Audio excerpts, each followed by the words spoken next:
Welcome everyone to our town hall with Richard Peck, International President-elect.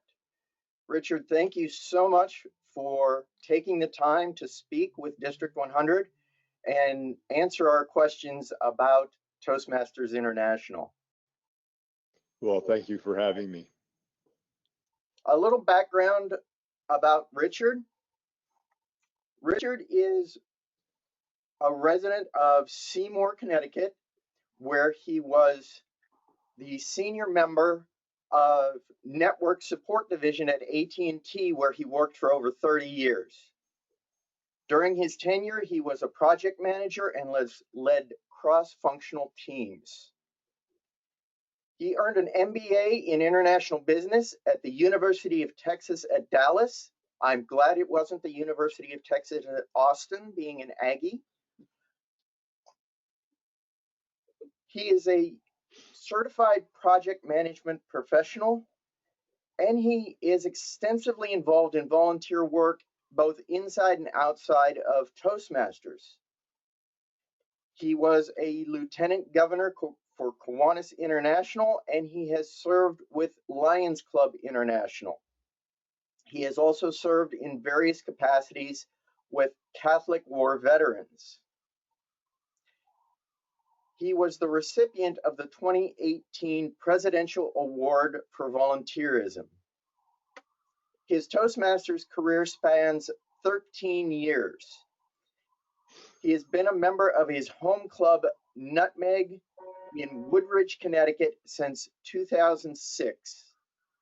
He has held just a few high-profile leadership positions within Toastmasters, and not surprisingly, has attained the Distinguished Toastmaster designation.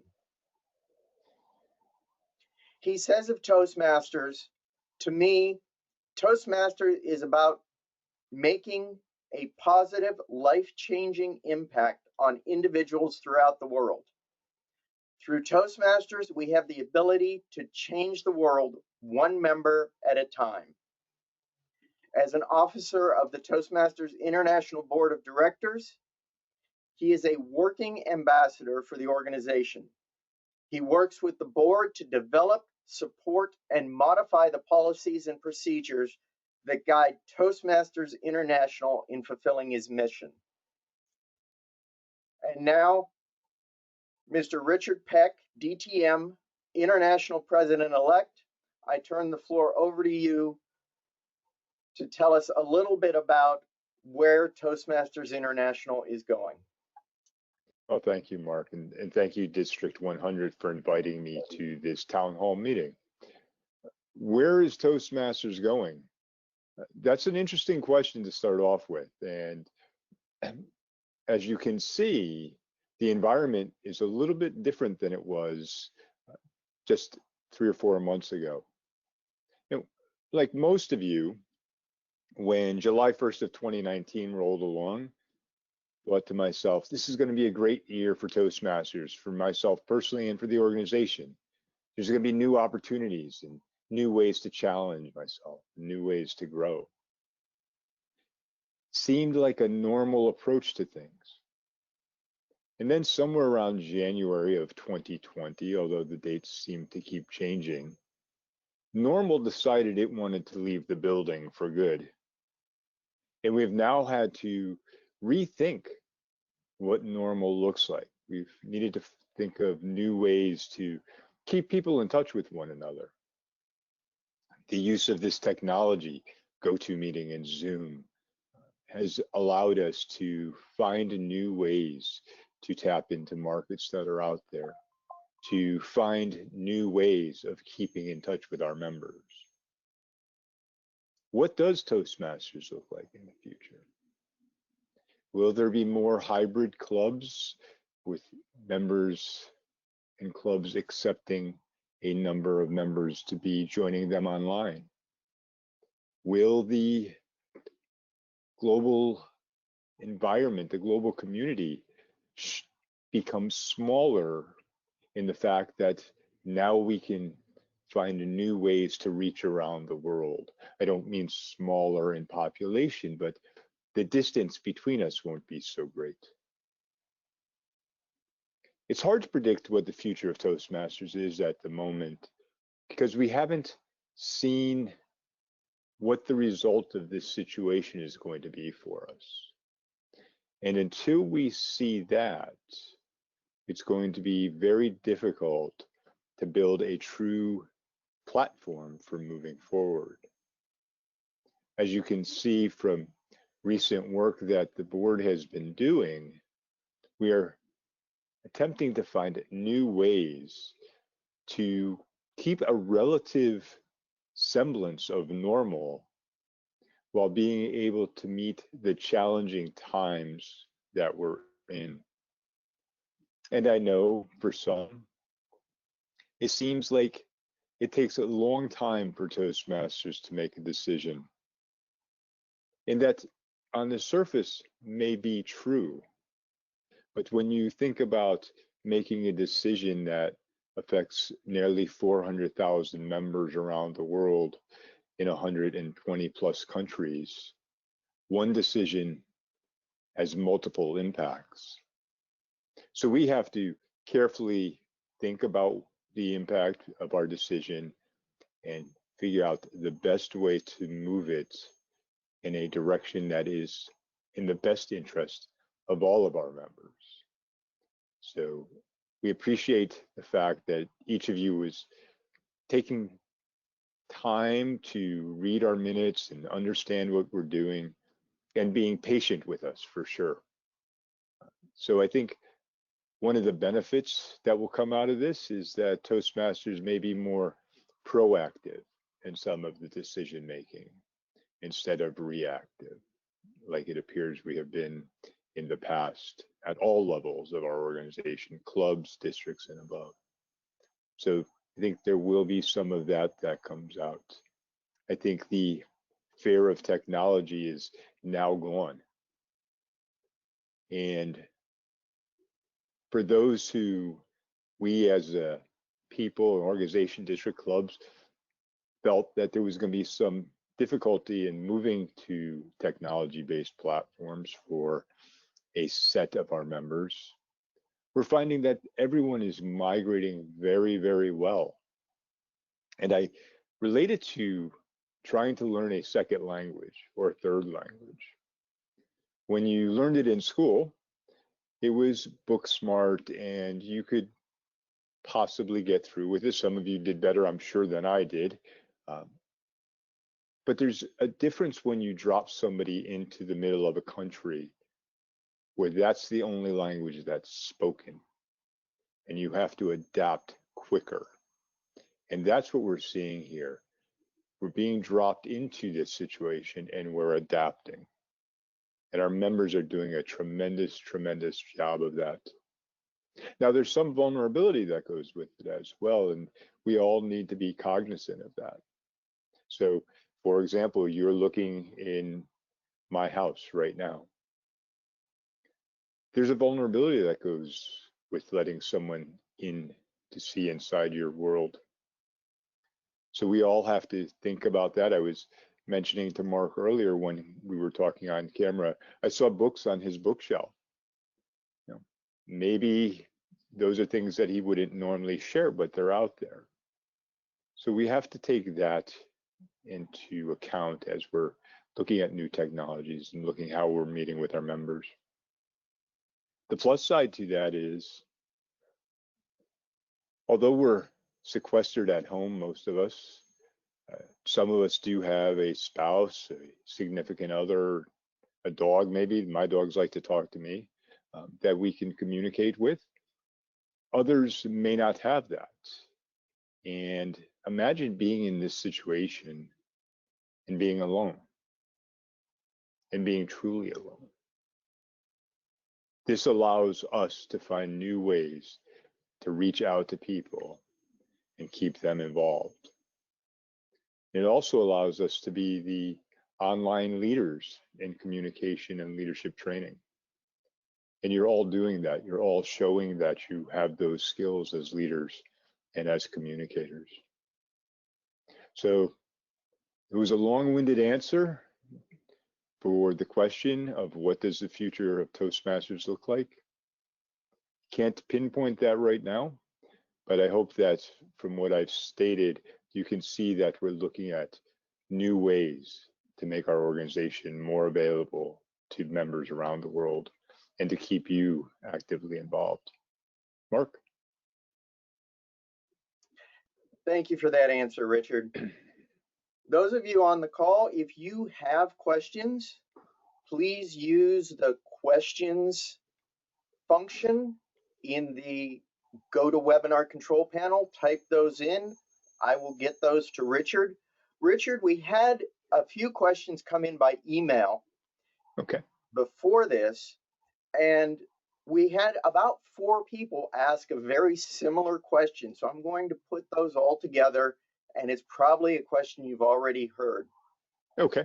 At the club level, at the individual member level, and at the district level, distinguished members, clubs, and districts, is Toastmasters International considering any changes to those requirements to become distinguished in light of the fact, especially at the club and district level, that we are virtual? Sure. And well, in District 100, we have many clubs that have gone virtual and are doing great meetings. The number of guests coming into those meetings has dropped significantly. Yeah, well, thank you for that question. Thank you to the members for asking that. And yes, that is a question that has been asked for multiple districts that I've met with. And the answer is, right at this moment, everything is staying the same. Okay, now that's not meaning to say that we're not looking at it or won't be looking at it in the future. But right now, we have to think about how we prioritize the things that need to be addressed in a more timely manner. So for example, the first thing that we needed to address was what we were doing with the international convention. And that was a big concern for a lot of people who had thought about going to convention, airfare, hotels, all those things, and negotiating that with our vendors. So that became the first priority. And then into that goes how we handle things like candidates and they're running for office and voting and all that, because our bylaws, unlike some organizations, state that we have to have an annual business meeting to elect officers and conduct business. Some organizations don't have that. So that was first priority. Second priority that we're going to have to organizationally think about is club officer training, district officer training. We had to think about how you could hold your district conferences, your annual district conferences. And then there's the distinguished program, whatever that is, district to club level. So you can see there's a lot of stacking that has to go on in weighing the priorities out first.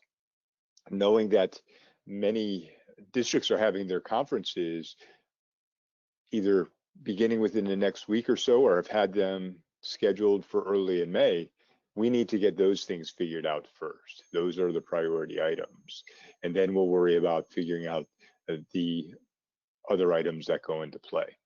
So nothing is off the table at this point in time. It's just a matter of prioritizing things in accordance. Thank you, Richard. Just to let you know, District 100 had their conference yesterday. It was quite successful, and we elected our new leaders. Excellent. And who are the new leaders? Judy Bicknell is our incoming district director. Charlotte Noggle is our incoming program quality director, and Mike O'Neill is our incoming club growth director. Well, congratulations to all of you. I look forward to working with you in the upcoming year. On the March minutes from the board, okay, there were new officer role designations and jobs. I'm just going to leave it there, sir, and let you address that. Yeah, that's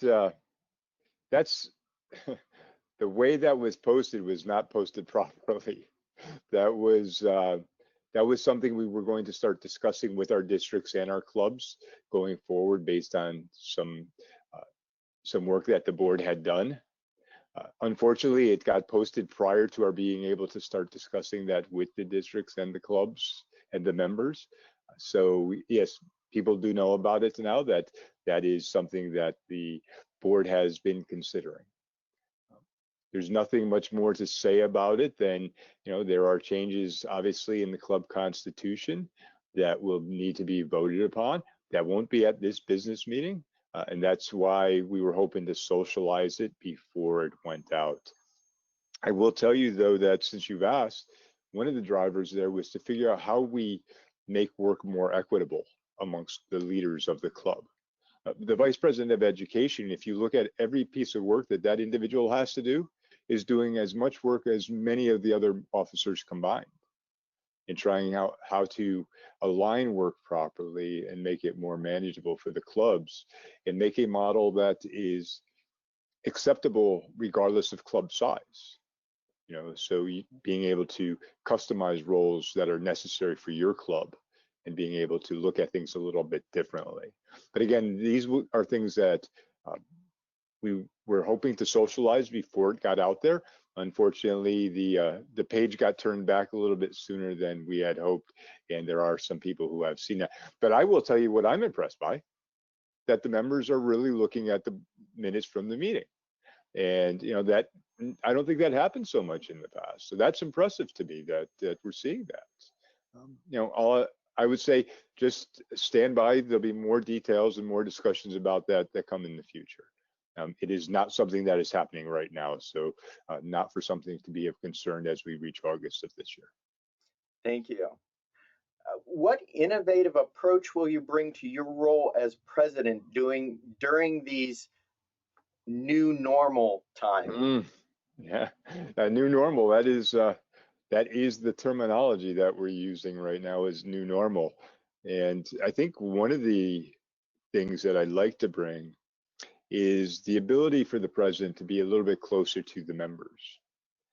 And I say that meaning that, we get to see each other at convention generally, those who go to convention. As officers, when we visit districts during our officer or director visits, we get to see a subset of members at those points in times. But I'm thinking more along the lines of the fireside style chat, if you will, with our members, with our clubs, with our districts. Because I think as we figure out what this new normal actually looks like, communication is going to be the key to success. And we don't know yet what the trough is going to look like that we're going to need to come out of. But being in touch and listening to the members, being tighter with communication, from my standpoint, me as the president, I think that's going to be vital. And as I was telling Mark earlier, I've been attending clubs in districts now for a couple of weeks that have invited me, and it's shown a very positive light to me into what is going on with our members, how they're conducting meetings, how they're staying involved, and letting them know that they can count on me to be there for them.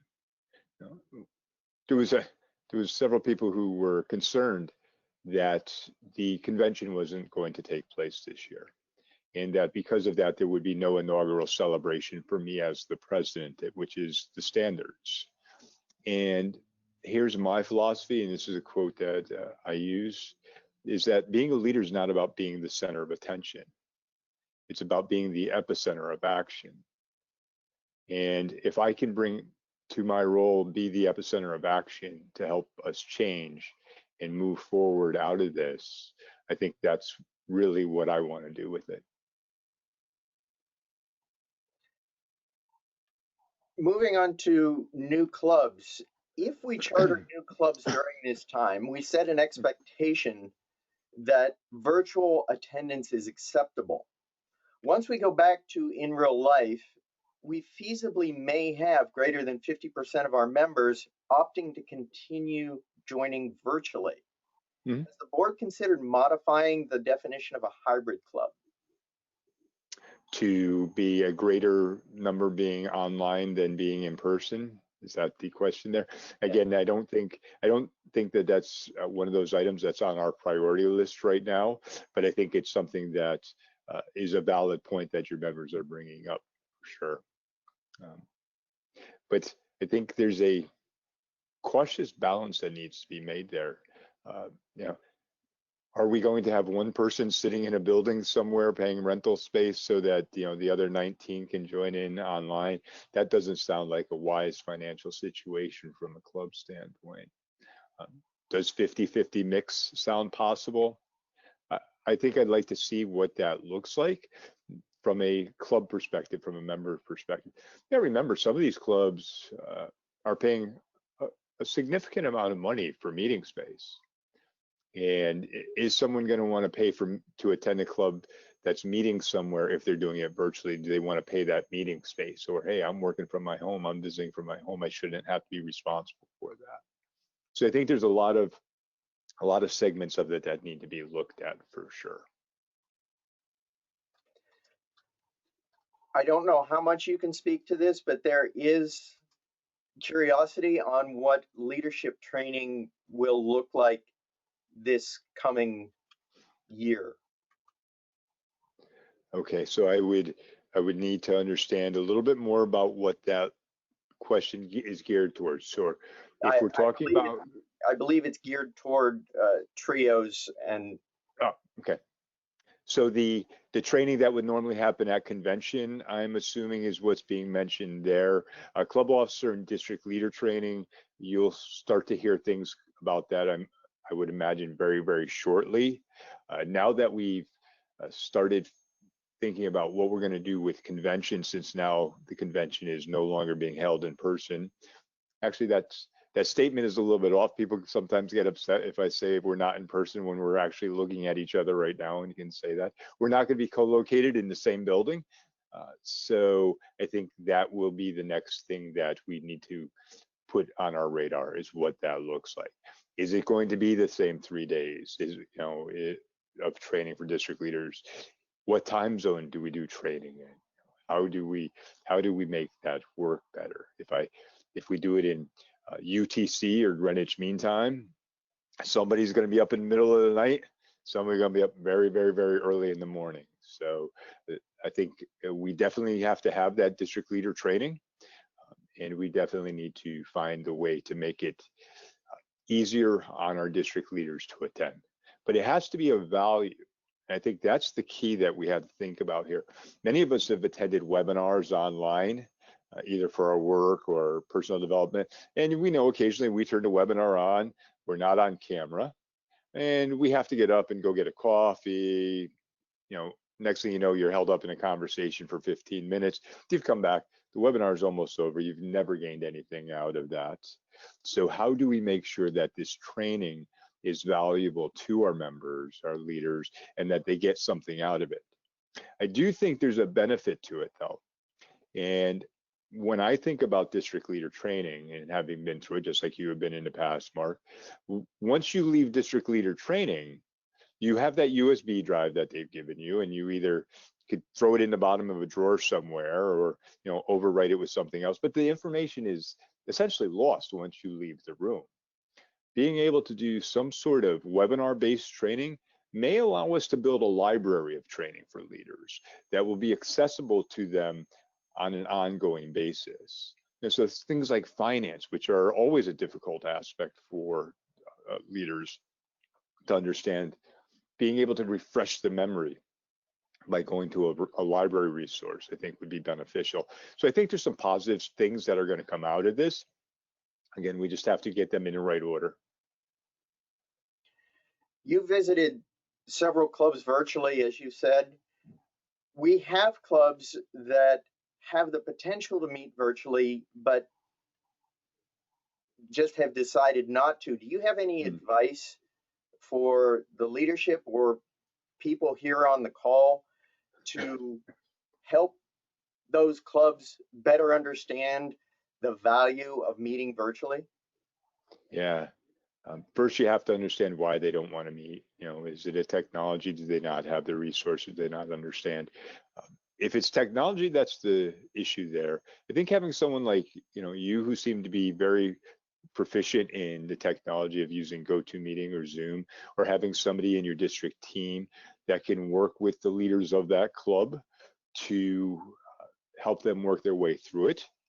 I think you also have to reach out and appeal to the greater need of individuals needing to be connected, and being able to see one another. Again, that vulnerability aspect could be something that is there as well that might be preventing it. Have a club that's meeting online reach out to somebody from the clubs that aren't meeting online and just invite them to attend a session, so that they can see that it's not so painful to get online. I think there's a fear of the unknown in what it takes to do things. Do I have the technology? Do I have the understanding? Can I do it well? Or am I going to look foolish doing it? So there's that.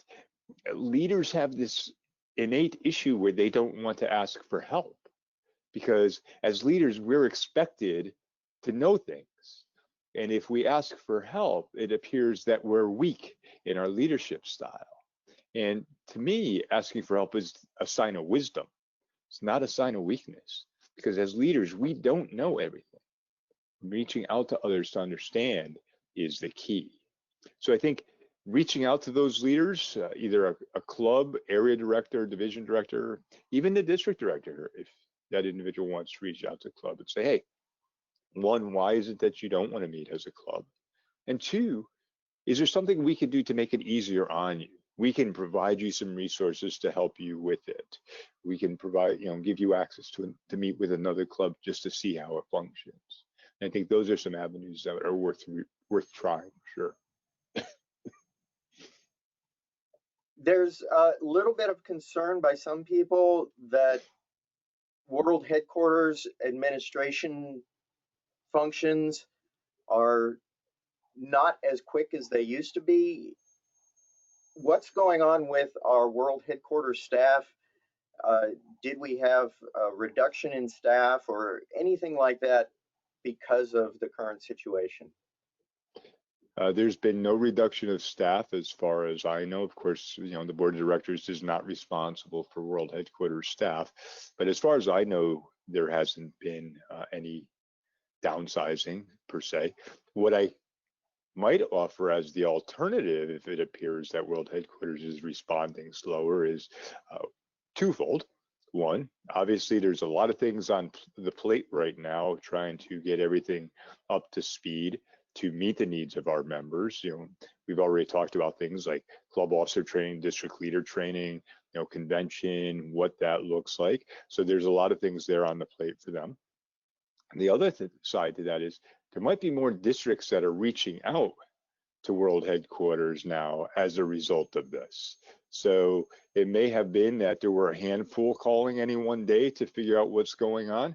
And now we've got, 25 or 30% of our districts calling any one day to find out what's occurring.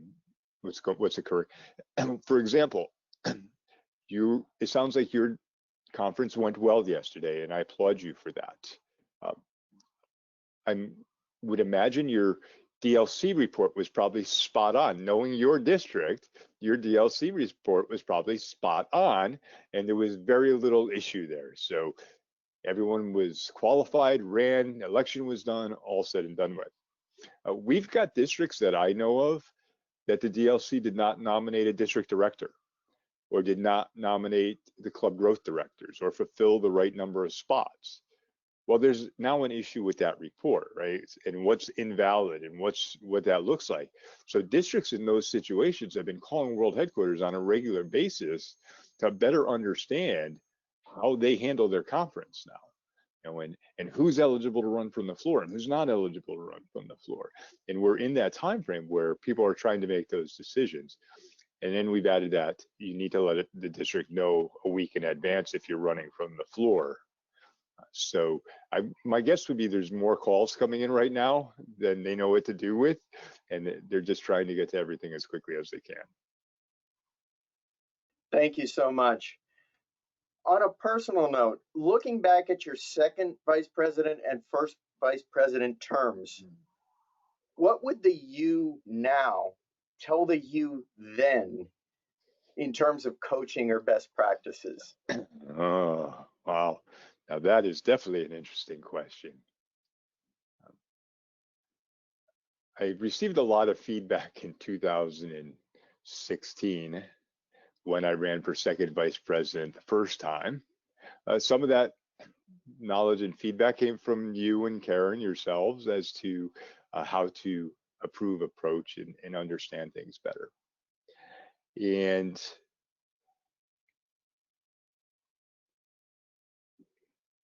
one of the things that has always been, I don't want to say a trademark because it's, it's not like it's the best thing in the world to hang your hat on, is I've always been one who's kept the emotional side of things outside of my thought process, or tried to, because I look at things more analytically, if you will, and a lot of times I think about things longer probably than I should before I make a decision, and sometimes people take that as not being communicative, those type of things.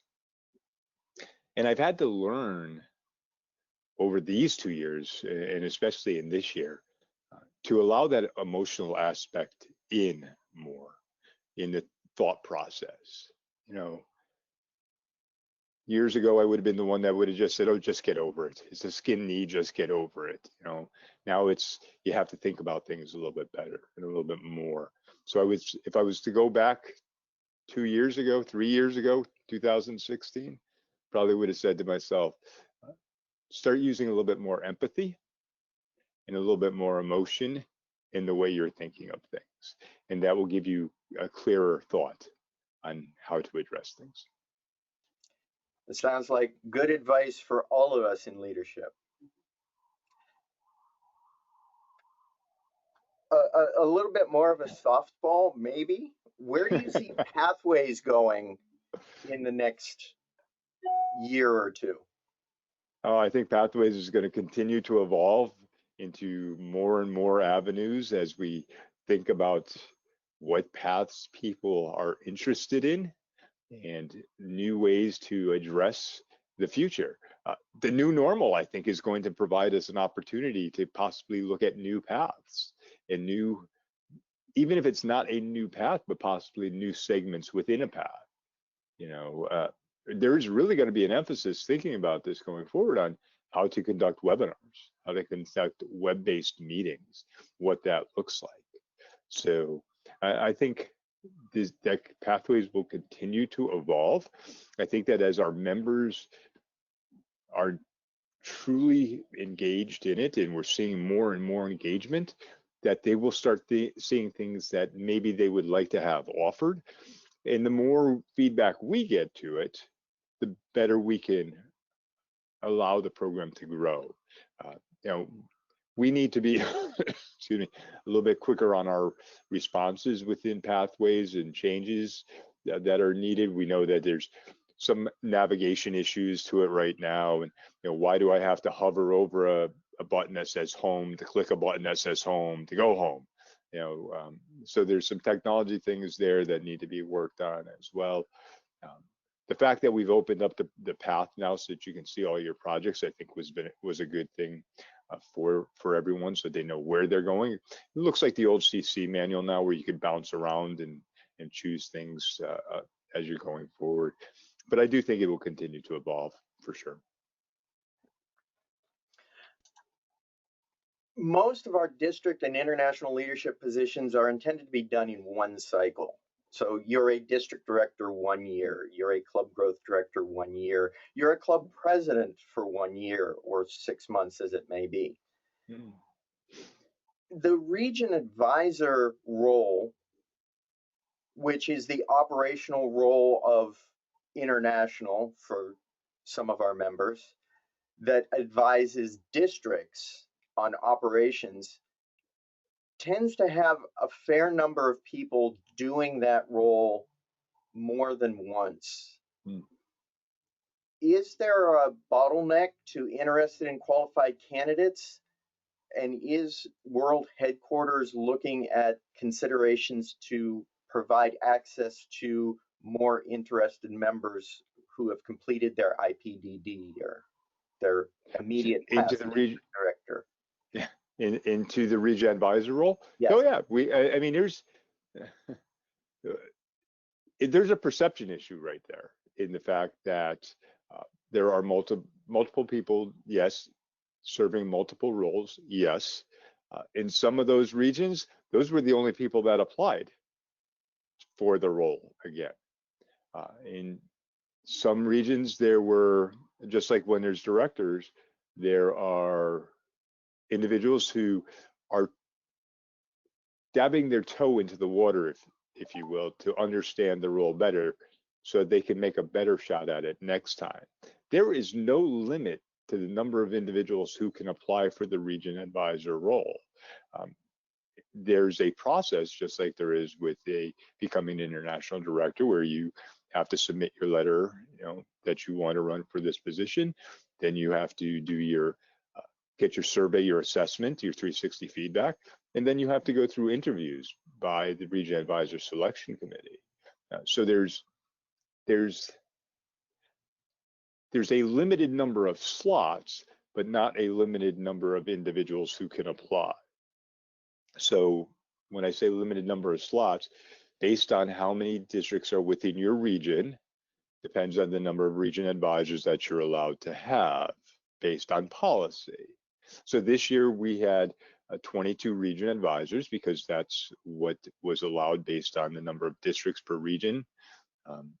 We had over 45 names put in the pool. So it was a very competitive pool, but there's only a certain number of slots for individuals. Think about your division director roles within your district.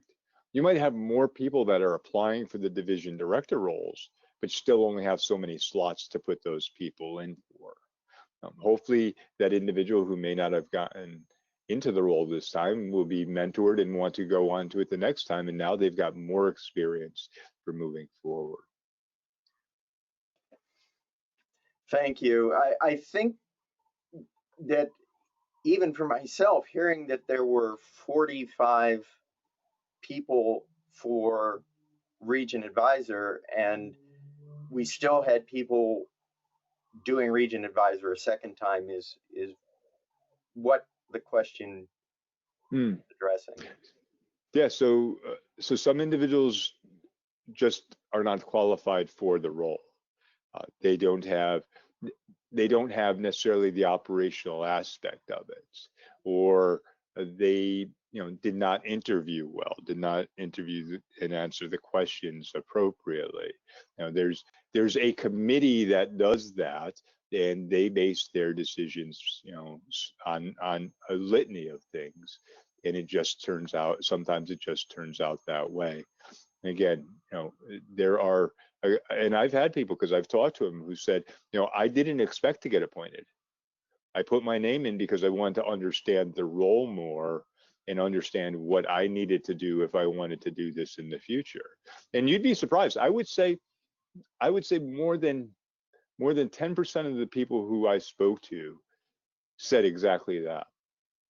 So you start whittling some of those things down, and you can see that people know that they can apply year after year, which is different than like the director's role where you have to wait 2 years to apply. Some of them will take it as I want to learn more about the role because I don't know a lot about it. I want to understand what the interview process is, and then next year I'll be in a much better place for it.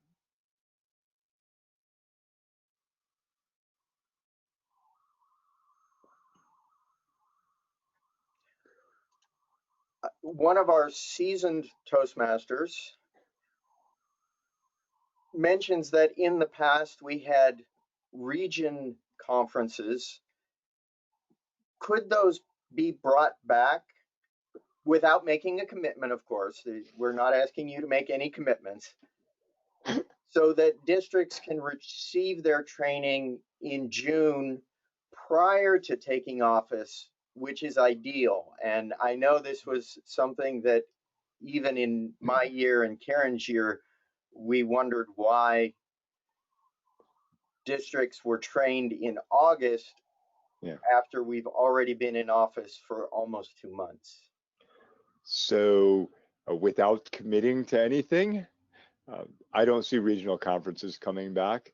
I do see a possible change in training, though, which might allow for us to address that. There's a financial obligation for regional conferences and what that looks like and bringing everybody together. So, I'm not seeing that as a possibility on the horizon. That's just Richard Peck's opinion of what that looks like.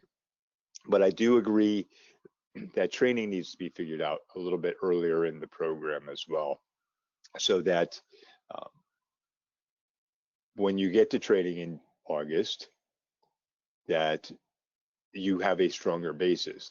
The other side to that is if we do training online June, July, just as you're getting ready to ramp into your position, do we really need to have training at convention?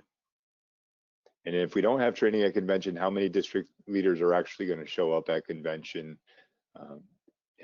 for all that? So I don't see regional conferences coming back. I don't see us getting rid of district leader training at convention, but I do see us as being able to subsidize the training earlier on in the year with either webinar based or something along those lines for our district leaders. There's a comment about building new clubs in the new normal is going to be challenging, especially until our countries start opening up again. Is there any consideration to making a bigger emphasis this year, at least, on maintaining our existing club base rather than new clubs? That's the decision of the district, obviously, and of what they want to pursue. That essentially goes back to one of the first questions that was asked. And what does the distinguished recognition program, what does the district recognition program look like? Because club growth is a portion of that, right? So if we said we're going to take that off of it, then we have some domino effects that need to be looked at. I do agree it's going to be difficult going forward. I would hate to tell you that this is what the ideal plan looks like when I don't know what the bottom of this trough is going to look like right now. We're still seeing clubs that are either barely maintaining the 8-person minimum, or corporate clubs where the corporation has been paying the dues for individuals all along, saying we're not going to pay for dues right now because we don't have employees coming to work. If you look at the dashboard's showing a 30% loss. I don't know that it's going to trend that way through the rest of the year. And I do know some districts that are excelling in bringing in new clubs. There's, I believe, one district that has, brought in 5 or 10 new clubs just since January. Now, what was in the pipeline at that point? I don't know. Whether there was a way to sell it to the corporation that said, hey, listen, your employees have to work from home. They're going to have skills for presenting from home. We can give them those skills, and they will be a better resource for your corporation. I'm not sure what the type of selling was done at that point, but right now, without knowing what this looks like, what this future looks like, it'd be hard to say where to put your emphasis. I will tell you, past International President Paul Roger Arunaslam always said, spend 80% of your time supporting your current clubs and spend 20% of your time building new ones. Because obviously, if you've supported the clubs you have and can maintain them, less clubs you have to build in the future.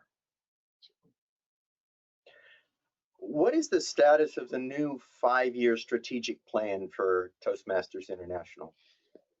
So the status for the new 5-year plan is it should be introduced in August of this year. The 2015 plan will have lived its 5-year cycle, which would be August of this year, and then a 2020 plan should be released in August of this year. Thank you. That was a softball. You couldn't give me that one earlier, Mark?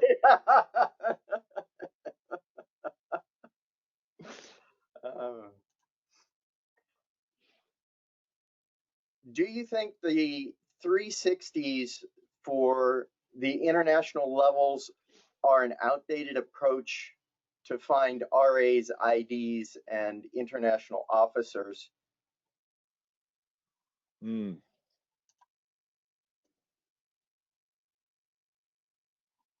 I'll give you a moment to think about that and fill in some of our members.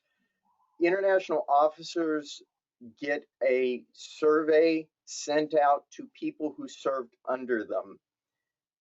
So, for example, an international director candidate, the people who served under them as district director, from division director up, receive a survey on their performance, and that is taken into account as part of their application to become an international director.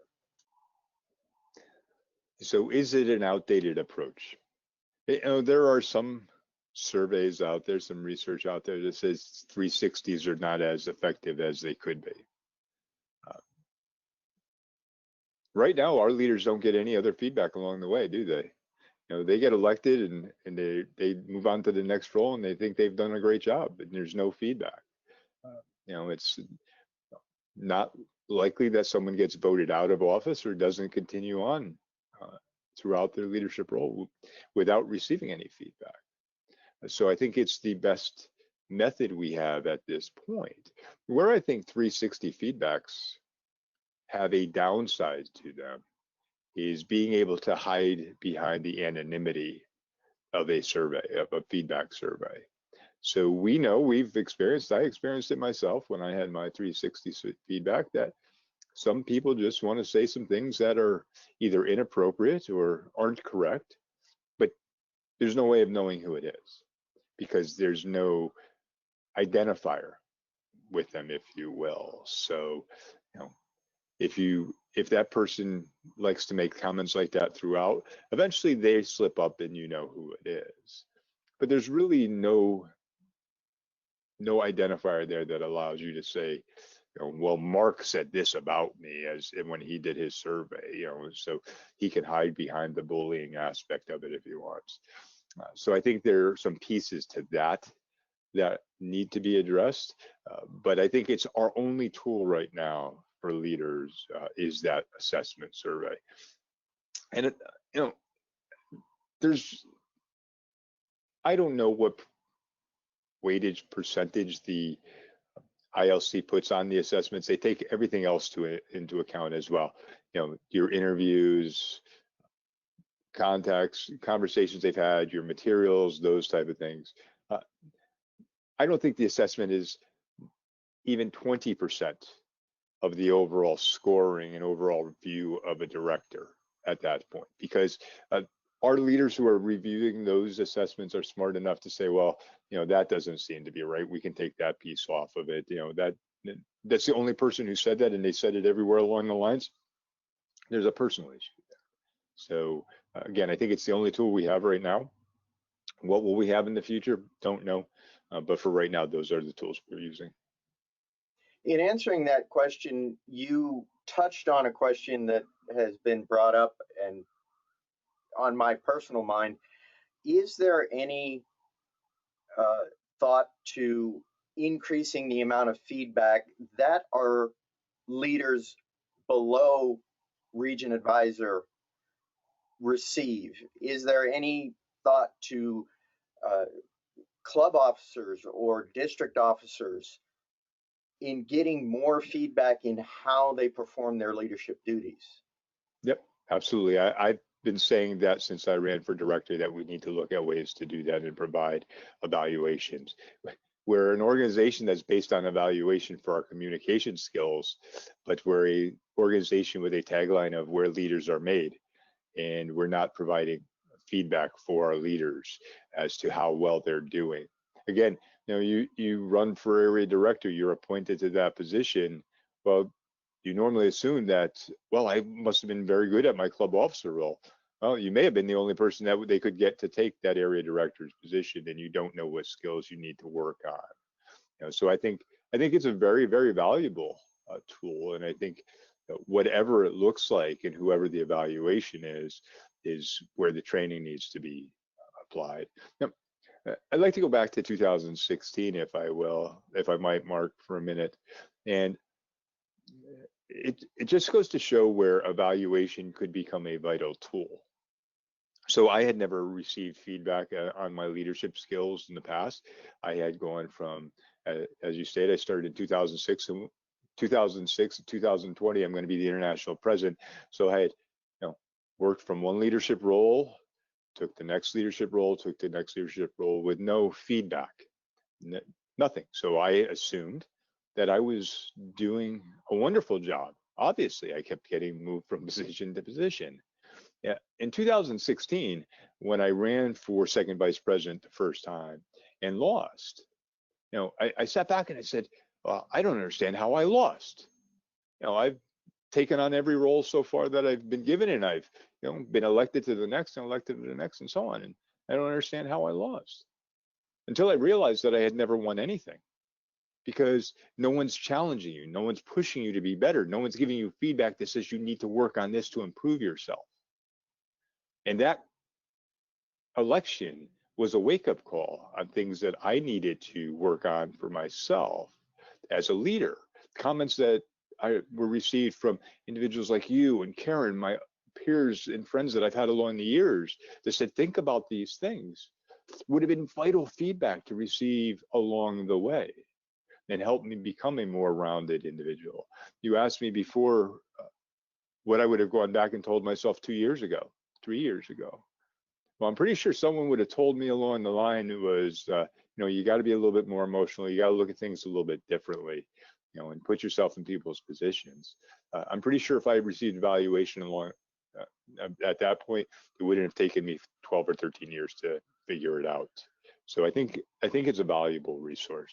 We just have to figure out how to build it into the program. Thank you. I think that answered a couple other questions that came up as you were speaking.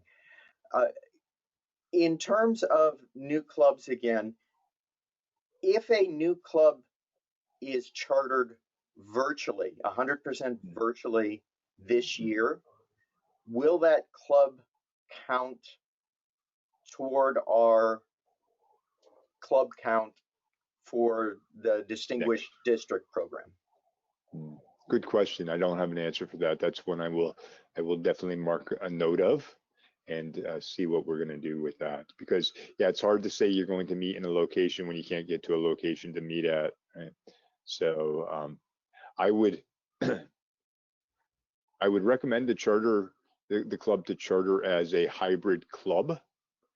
If that is what their anticipation is, that they will be meeting somewhere, so that at least when whatever new normal looks like, that club is viewed as a chartered club within the district, so that there is a count for it, because obviously a club that's a 100% virtual club is an undistricted club, and you worked very hard to get those clubs, I'm sure. So, allowing them to be a hybrid club, knowing that they'll meet in their permanent location at some point in time, solves that issue. Moving back to Pathways, Pathways is still unfamiliar to many new and existing members. In District 100, we do have Learning Lab the first Sunday of every month. We invite new members there so that they can learn about Pathways and learn about Toastmasters. But does International have any plans that you can envision to support the training of people to make it easier to participate in Pathways? Another good question. I'm more intrigued, excuse me, more intrigued by the comment of new members not being familiar with Pathways. What are those new members doing, since the only thing they can get into is Pathways? And why is it taking members so long to get involved? you know, I've also talked to districts and say, if you're assigning a club coach, a mentor, or you know, club coach, mentor, sponsor, those individuals need to be pathways familiar, not just putting a club coach in there, a club sponsor in there that has no pathways knowledge, because there's no way they can help the club. So I think I'd like to hear more about that. If someone would like to send me an email on what they're looking at, Mark, whether it's you or the person who asked the question, they can send it to me. It's rpeck@toastmasters.org. Then I can share that and see what it is that's the underlying issue and what maybe needs to be addressed there.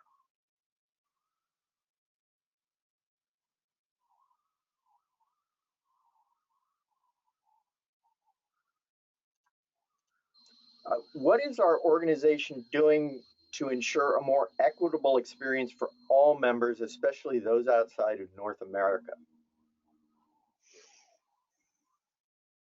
So equitable to me has a lot of different meanings here.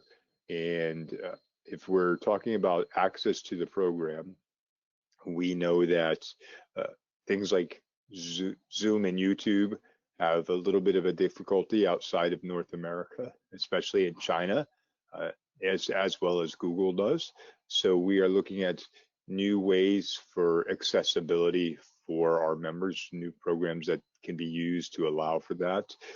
It's interesting, if a district in China invites you to visit them via a Chinese Zoom link, you can attend that. However, if you invited the Chinese districts to meet a US Zoom, doesn't work so well. So those are things that we're trying to figure out. Google Maps was an issue that we learned about not too long ago with the Find a Club. So Google Maps used to be the Find a Club go-to, but Google Maps did not work with some countries overseas. So having to look at that as well is something that we've been doing. So I'm sure there's an underlying question there that has more to do with a financial aspect. That is a topic that always comes up and one that I'm not willing to broach. Very good. We are at 12:26. We said we would let you go at 12:30. Do you have any final comments or words for District 100? Yeah, I want to commend all of you for what you're doing. I have met leaders and members from District 100 throughout my terms. And I'm just amazed by the people there and the camaraderie, the close-knit community, if you will, and watching the leaders that have come out of District 100, which was part of another district up until not too long ago, and seeing how the district has just managed to take off since the Reformation and has developed strong leaders and strong members. There's never been a time in our history that we've been required to be so far apart, yet that we've needed to be so close together. And all these things that you're doing to stay united with our members is vital to not only the success of the organization, but to our personal success. We stay united with somebody, but we need to be able to talk to people. We need to be able to relate to them. And by doing this is our opportunity. There's a quote from Buddhism that I'd like to share with you. And it says, just breathe. You are strong enough to handle your challenges, wise enough to find solutions to your problems, and capable enough to do whatever needs to be done. Just breathe. Don't try to solve every problem that we're facing at one time, because as you solve that one, another one's going to arise. And don't try to do it alone. Reach out to your peers, reach out to your friends, your teams. Get everybody involved, because this is the most important time for you. There's a quote from Haruki Murakami that I shared on my LinkedIn profile not too long ago. It says, and once the storm is over, you won't remember how you made it through, how you managed to survive. You won't even be sure whether the storm is really over. But one thing is certain, when you come out of the storm, You won't be the same person who walked in. And that's what this storm is all about. When this storm is over, COVID-19 and the pandemic, our organization will not be the same. The face of it will not be the same. You as leaders will have found skills that you didn't know you had and looked at resources in a so much different manner. I extend my invitation to all your clubs within your districts. If you would like me to attend a club meeting, just shoot me an email. If I can put it on my schedule, I'm going to do my best to be there for you. And I will be there for you. You can ask anyone who knows me that if I make a commitment to you, I'm here to stand by it. Mark, that's really all I have. I thank you for the opportunity today. I thank Karen for reaching out to me in the district as well. Thank you, Richard. For our members listening, again, Richard's email is rpeck, R-P-E-C-K, @toastmasters.org. Richard, we wish you well as our incoming international president. We also wish well to your wife, Betty Ann, and of course, your family of puppies. Thank you. Thank you very much. Thank you so much for spending an hour of your time with us. Your insights and information have been extremely valuable.